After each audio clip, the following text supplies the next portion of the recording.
Hi, it's Paulie here. Okay, just doing a brief for the kids up the back video.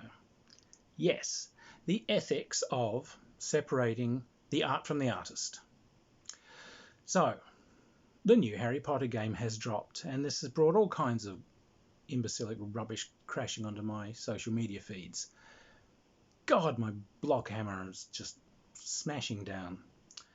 And there's a reason for this. No, you can't purchase the game, you can't be a cheerleader for this woman and be a trans ally. You're sitting there to be ranked with the enemy, literally the enemy. So let's just go through some basic definitions very first. Some people have written on my social media to say, I just don't look at things that way. I don't think everything should be seen as a political act. Yes, everything you do is a political act. Every freedom to perform any action you choose is a political act. People have struggled for, fought for, and in many cases died for those rights. As a trans person, to make such a statement is imbecilic, by the way. Your existence as a trans person is a political act. If a trans person walks on the street, it's a political act. If a trans person puts out a public YouTube video, even if they're just sharing recipes, it's a political act because there are forces ranged against them attempting with all of their might to silence and smash down that voice. There are people working tirelessly this absolute second to make sure that people like me are made illegal. Their preference would be that we just don't exist, which includes them preaching actual murder. However, they just like us made illegal if that's simpler. Or poor enough electrical voltage, through our reproductive organs until, somehow we're magically no longer trans. These are what these people advocate. But they sure as hell say we should not be seen and definitely shouldn't speak. Me doing this right now is a political act. Politics is the art of controlling your environment. Hunter S. Thompson quote right there, but I think you'll find Thucydides would have agreed with him. Because it is. Politics controls everything you do. Can you own a car? Can you drive? Can you have a loan? Hey, do you have to be under supervision? Hasn't been that long since women weren't allowed to have their own finances, have a bank account. That right was fought for. Women died to secure women's rights. They sodding well died. They fought in the trenches to make sure that rights are won. Don't tell me that I don't think things should be seen as political acts. Not a point of contention. Now that we've cleared that, can you or should you separate the art from the artist if the person is toxic? All right, first off, is the person toxic? Yes.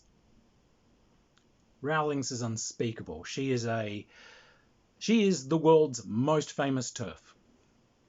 She is a tireless activist for the destruction of trans rights. That is all she is right now. She's been publishing books under pen names which are used to propagandize a message that trans people are basically perverts and murderers.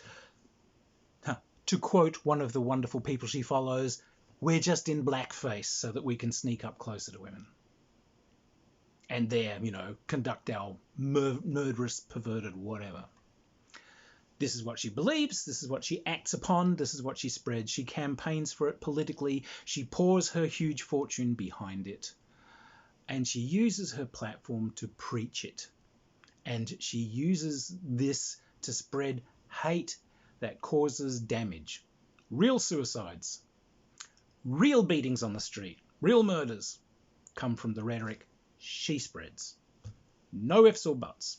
Absolutely. No wiggle room on this.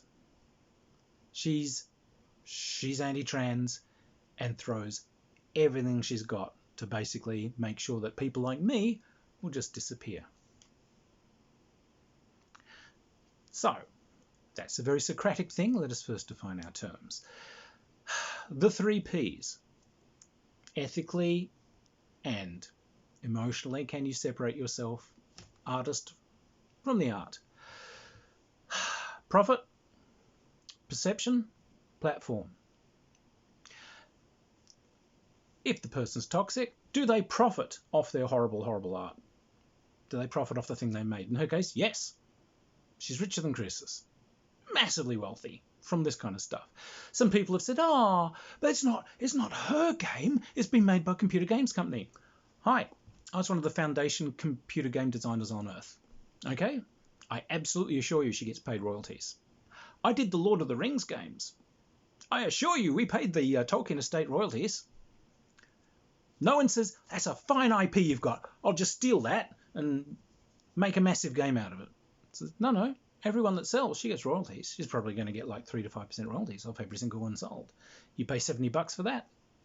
Congratulations. Just go $3.50 to Joanne, who's then going to take a sizable chunk of that and use that to help, funding her anti-trans programs, her anti-feminist programs, her anti-woman programs, since the people that she's allied herself with also fight against women having the vote. So I think we've ticked that box. Perception.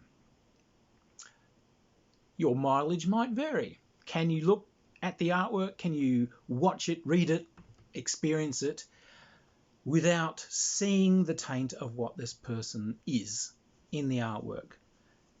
I'm no huge expert on her stuff. However, those who are assure me that you can see her clumsy racism, her anti-Semitism, and her essential misogyny all through the work. In the case of this game, it's full of anti-Semitic tropes. The fact that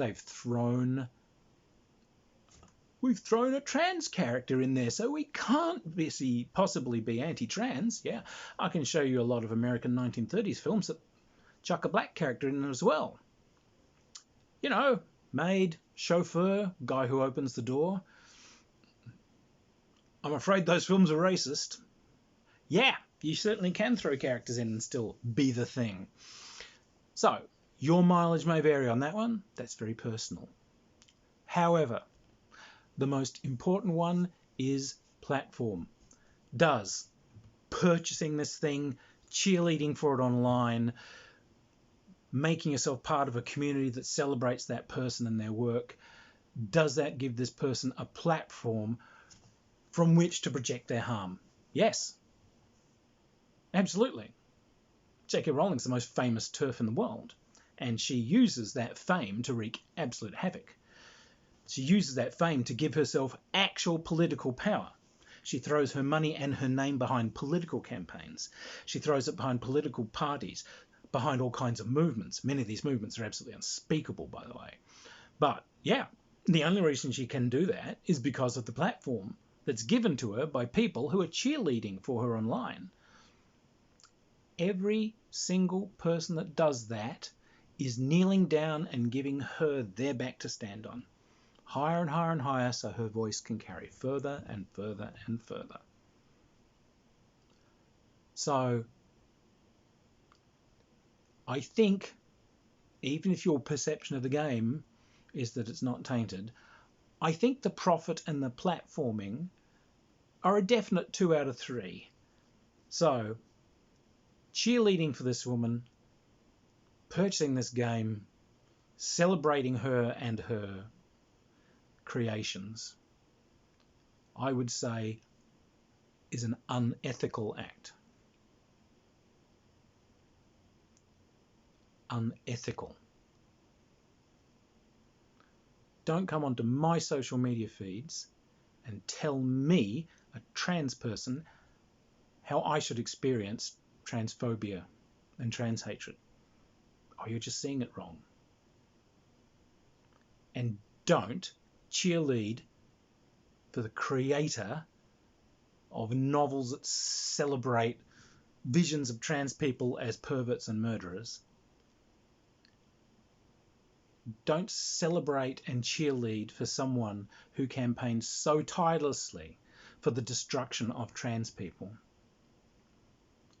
don't do that and then dare to say that you're a trans ally just because it's kind of cool to run around and say how tolerant you are. I don't want your tolerance. I just want to be able to wander the streets like anybody else on planet Earth.